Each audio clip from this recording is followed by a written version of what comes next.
Hi all, in this video we are going to see about VTP. What is VTP and what does it offer and what are the issues in configuring VTP? That's what we are going to see about. Let's get into the video. What is in VTP? VTP is nothing but VLAN Trunking protocol. What does it do? It helps us to create and manage VLANs for a large network. VTP has three modes as server, client and transparent mode. If you are configuring a VTP running switches must have a VTP domain name configure in order the VTP to work, as the VTP domain name should be the same in all the switches in order to work. If the VTP domain name is not been configured, VTP will not work. What are the modes that in the VTP? As we see earlier, it's a server, client and transparent mode. What does this do? VTP server mode. It can create, modify and delete VLANs. By default, all switches have a VTP server mode, and the information that we have configured in the VTP server mode will be stored in the flash memory. As similar to that of a VLAN, it will be also stored in the flash memory of VLAN.dat, and it can update the revision number from the server and as well as a client. So that's an issue with the VTP server. And then the VTP client. What does it do? It can't create, delete or modify any VLANs. It just forwards the messages and it can update from the server and the client. That's what it can do. It updates and just forward it. That's what it do. And the information will be stored as in similar to the place of a VLAN server, VTP server, flash memory of VLAN.dat. And in case of transparent, which is something different as compared to the server of a client, transparent can create, modify and delete the VLAN, but all this process can be done locally. It can forward a VLAN. If it is getting the information from a client or a server, it can forward to the other end, but it will not update in its database. That means it will not synchronize itself. It can just forward it.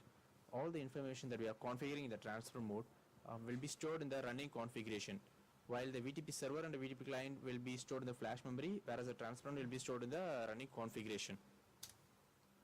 Let's get an overview of the VTP modes.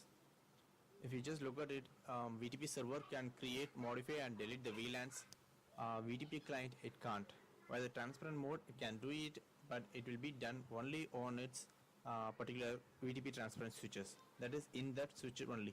It's a local switch. In case of synchronization, VTP server will synchronize and client will synchronize, but the transparent mode will not synchronize itself. Forward every switch, every modes, that is at a server, client and transparent, all the modes will just forward the information they are getting.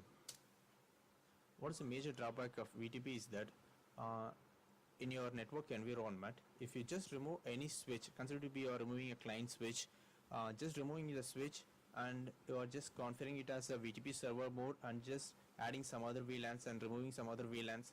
Every time you made a changes, the revision number will increase. The VTP is totally based on the revision number.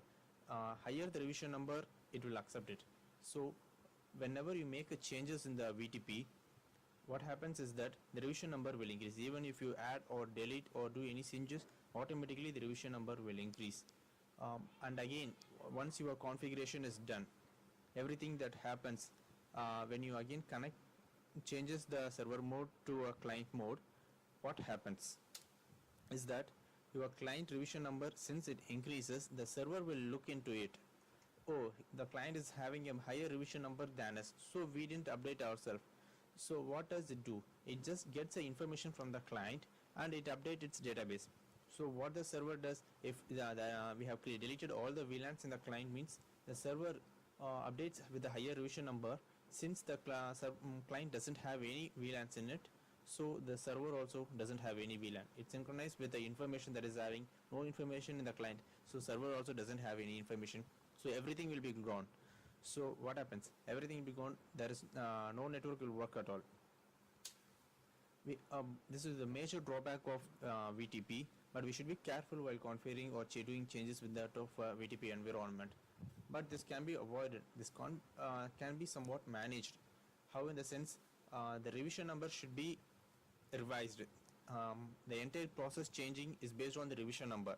If you want to use a VTP server or a client, you need to make sure you reset the revision number.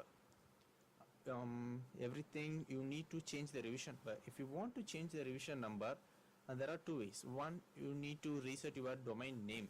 If you are changing the domain name, automatically revision number gets revised. and then deleting the VLAN dot file in the flash memory. This can also reset your revision number. Once the revision number is resetted, so you will having a lower revision number, so the server won't accept it. So this is the way to overcome issue, and this is the how the VTP works in the environment. That's it. Thanks for watching. Until next time.